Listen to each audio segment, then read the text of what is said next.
యేసుక్రీస్తు నామములో ఎందరికీ వందనాలు చెల్లించేసుకుంటున్నాను. దేవుని బిడ్డలారా, లూకా సువార్త 2వ అధ్యాయము 8వ వచనములో దూత సెలవిచ్చినట్టుగా, భయపడుకొని ఆ కాలం ముందు గొర్రెల కాపులు మంద దగ్గర ఉన్నప్పుడు దేవదూత వారి ఎద్దకు నిలవక అక్కడ వారు ఆ వెలుగు బట్టి భయక్రాంతులుగా, అక్కడ ఆ దూత సెలవిచ్చిన మాట ఏంటంటే, భయపడుకొని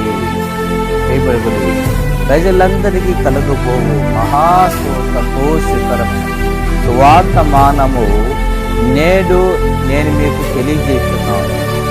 దావీదు పట్టణం నందు నేడు రక్షకుడు జన్మించి ఉన్నాడు. ఈయన ప్రభువైన క్రీస్తు, దానికిదే మీ కానవాలు అని సెలవిచ్చినట్లు. దేవుని బిడ్డలారా, అక్కడ ఆ గొల్లవాళ్ళు ఆ యొక్క దావీదు పట్టణమునకు ఆ యేసు క్రీస్తు ఆయన ఎద్దుకు వాళ్ళు వెళ్ళారు. అక్కడ దేవుని యొక్క దూత సెలవిచ్చినట్టుగా వాళ్ళు ఆ యొక్క బెత్లెహేమున గ్రామానికి వాళ్ళు వెళ్ళారు.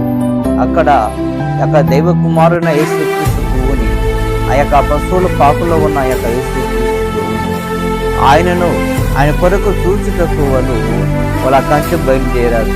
ఎందుకంటే ఆయన లోకరక్షకుడు కనుక, ఆయన లోకరక్షకుడు. ఆయన ఇదిగో ప్రజలందరికీ సంతోషకరమైన సువార్తమానమా ఏంటి సువార్తమంటే, ఆయన రక్షకుడు, నేడు రక్షకుడు పుట్టి ఉన్నాడు. ఈ రక్షకుడు దేని నుండి మనకు రక్షిస్తాడు? ఎందుకు ఆయన రక్షకుడికి వచ్చాడంటే, ఉన్నాము నరకాన్ని పుత్రుడు తప్పిస్తాడు అంటాడు. అయితే మనం అనుకోవచ్చు, ఒక కుమారుడు పుడితే ఆయన ఆ నరకం తప్పిస్తాడు అని అనుకోవచ్చు. కానీ ఇక్కడ బైబిల్ సెలవిస్తుంది, ఇక్కడ ఆ పుత్రుడు కాడు, ఇక యేసుక్రీస్తు అనే పుత్రుడు. ఈయన నీ కొరకు ఆయన ప్రాణం పెట్టకు ఈ లోకానికి వస్తున్నాడు. ఈయన నీ కొరకు రక్తం చెల్లిటకు ఈ లోకానికి వచ్చాడు.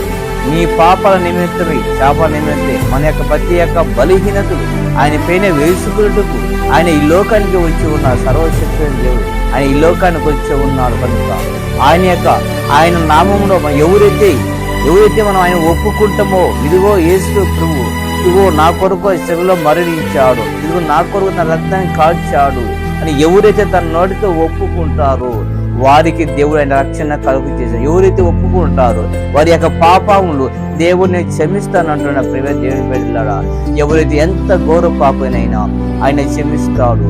కనుక ఆయన క్షమిస్తాడు, వారి పాపాల నుండి వారు రక్షిస్తాడు, ఆ నరకమును తప్పిస్తాడు. అందుకే ఆయనకు యేసు అని పేరు పెట్టబడి ఉన్నది. యేసు అనగా రక్షకుడు, యేసు రక్షకుడు, క్రీస్తునగా అభిషేకుడు. ప్రియ దేవుని బిడ్డలారా, ఆయన ఎంత ఘోర పాపిని క్షమిస్తాను అంటున్నాడు. మనం అనుకుని ప్రియ, నేను ఎంత ఘోర పాపిని, నన్ను యేసు ప్రభు క్షమిస్తాడా?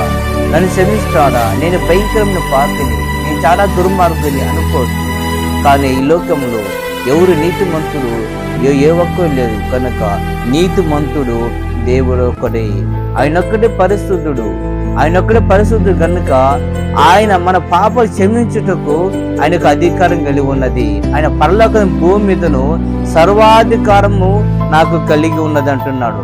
కనుక మన యొక్క పాపాలు మనం సాటి మధ్య మనం క్షమించలేము. ఎందుకంటే మన పాపలం కనుక మన పాపం క్షమించలేము. కనుక మన పాప కొరకు మరణించాలి, ఆ రక్తం కాల్చాలి. ఆ దేవాది దేవుడు ఆయన యొక్క పశువుల రక్తము కాల్చాలి. ఆయన కాల్చబోతే మన పాపం క్షమాపణ లేదు.